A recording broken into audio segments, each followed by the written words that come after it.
용용이의 경제학 교실. 안녕하세요. 용용입니다. 오늘은 투자로 하는 사회적 책임 세 번째 시간입니다. 우리는 지난 2시간 동안 사회적 책임의 정의에 대한 고민을 했고요. 그 다음은 사회적 책임의 등급, 점수에 대해서 고민했습니다. 그래서 지난 시간에는 ESG 등급에 대한 이야기를 했었습니다. 그리고 우리나라에서 ESG 평가를 어떻게 진행하는지에 대해서 봤었는데요.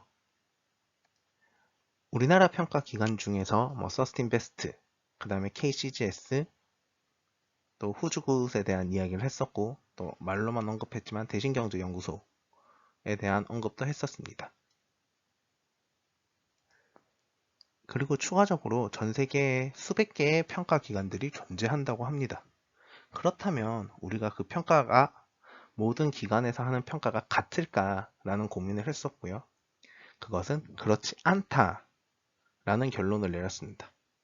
그렇기 때문에 ESG 등급은 평가 기관사마다 그 기업에 대한 ESG 평가는 다르다라는 거고요. 그 다른 이유는 누가 어디에 더 가중치를 두느냐 하는 문제도 있고요. 또 그걸 어떻게 해석하느냐의 문제도 있습니다. 가령 이런 것들이 있어요. 예를 들면 회사 내에서 고충을 얼마나 잘 처리했느냐 라는 질문인데, 어떤 회사는 고충이 없어서 처리할 수 있는 고충이 없어버리면 그 회사는 잘못한 것일까? 라는 문제죠. 또 어떤 회사는 그 회사 내에서 고충이 너무 많은 거예요.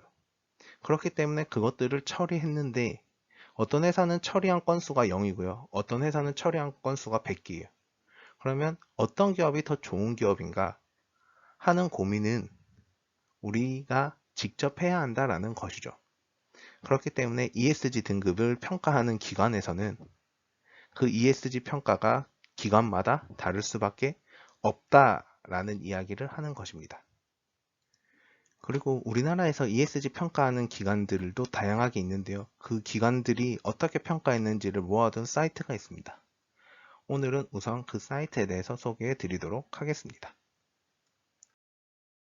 그것은 바로 한국거래소고요.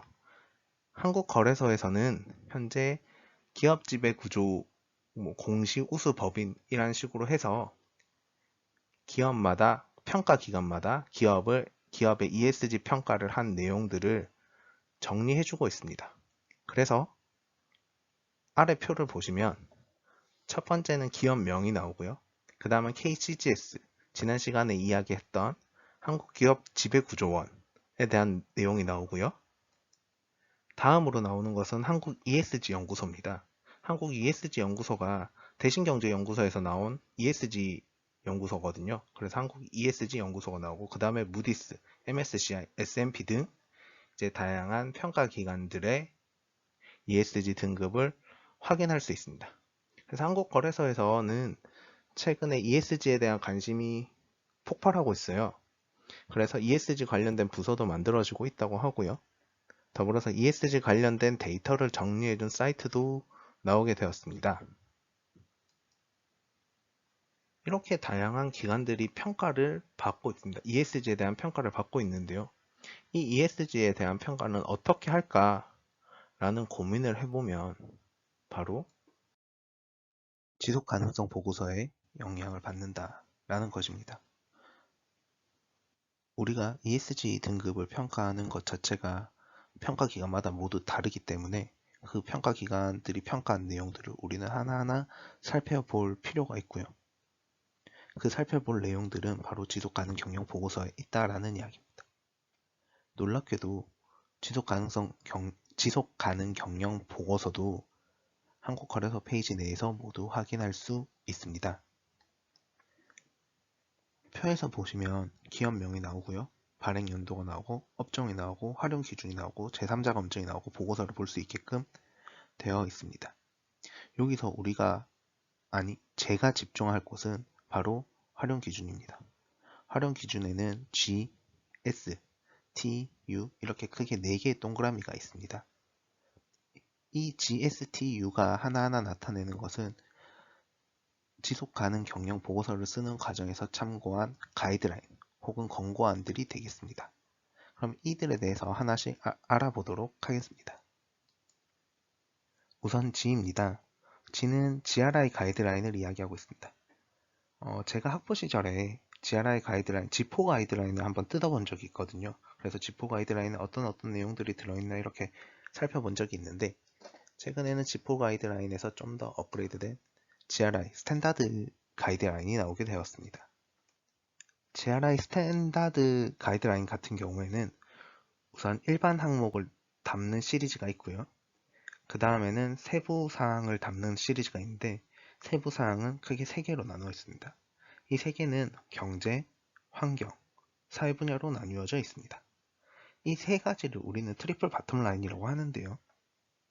이거는 ISO 26000에서 지속 가능성에 대한 이야기를 할 때 사회적 책임을 이야기하는 과정에서 가장 밑받침이 되는 3가지거든요. 그래서 GRI 가이드라인 자체가 ISO 26000을 매우 따라가고 있다 라는 이야기가 될 수 있을 것 같습니다. 그 다음은 SASB입니다.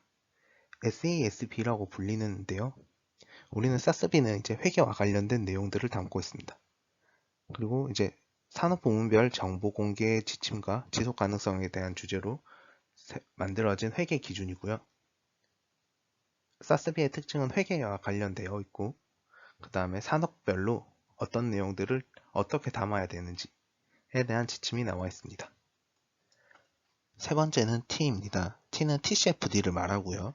TCFD는 G20 재무장관과 중앙은행 총재가 모여서 금융안전위원회의 자료공개 가이드라인을 요청해서 만들어진 가이드라인이 되겠습니다. 그래서 기업에게 환경적으로 어떻게 한다, 기후변화를 막기 위해서 우리는 어떻게 해야 한다 라는 내용부터 시작해서 지배구조, 경영전략, 위험을 어떻게 관리할 것이냐 등의 내용들이 담겨 있는 게 TCFD입니다. 마지막으로 나온 것은 U인데요. U는 UN SDGs를 말하고 있습니다. UN에서는 2000년부터 시작해서 MDGs라고 해서 밀레니엄 새천년 개발 목표를 만들었었거든요. 그런데 그게 2015년쯤에 아마 그만두고 지속 가능한 목표라고 해서 SDGs를 새롭게 개발하게 되었고요. 이 항목은 17가지가 되어 있습니다. 그리고 요 근래에 이제 회계의 기준을 만든 IFRS에서 ISSB라고 해서 새로운 정보 공개 가이드라인을 만들려고 하고 있습니다. 그래서 각국의 지금 정보를 요청하고 있는 걸로 알고 있거든요. 그래서 이제 새로운, 어떻게 보면 가이드라인 혹은 가이드라인계에서 새로운 거물이 등장할 것으로 예상되고 있고요. 그래서 이 시장 자체, 지속 가능 경영 보고서를 쓰는 시장 자체가 조금 변화할 조짐이 보이고 있다라는 이야기도 있습니다. 하지만 기존의 기업들이 GRI 가이드라인이나 TCFD 같은 혹은 SASB의 영향을 많이 받아서 거기에 맞춰서 작성을 하고 있을 거잖아요. 그렇기 때문에 새롭게 나온 가이드라인이 기존의 GRI 가이드라인 혹은 SASB, TCFD의 영향을 받을 거란 거죠. 그렇기 때문에 이게 큰 변화가 없을 수도 있다라는 이야기도 있고요. 혹은 크게 변화할 수도 있다. 새로운 지침에 의해서 정말 다양하게 써지는 지속 가능 경영 보고서가 이제는 조금 통일된 형태로 만들어질 수도 있다라는 기대도 있습니다.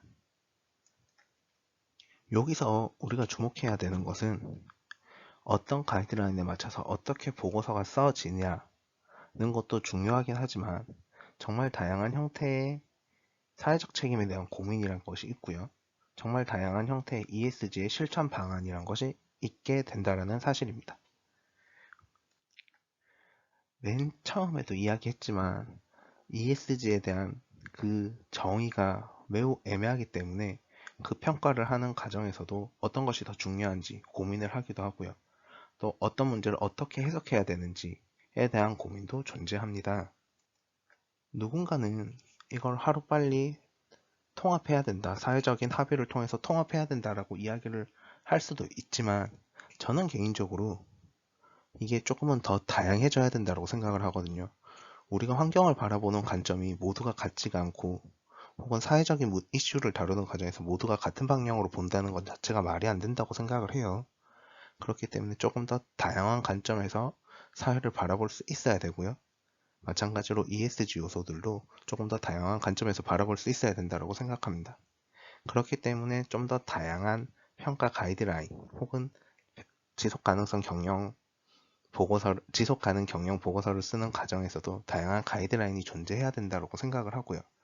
다만 제가 실무자가 된다면 이 과정이 매우 힘들 것 같다라는 생각이 듭니다. 그렇기 때문에 다양한 가이드라인이 존재하더라도 큰 틀에선 전반적으로 비슷하게 될 거고요.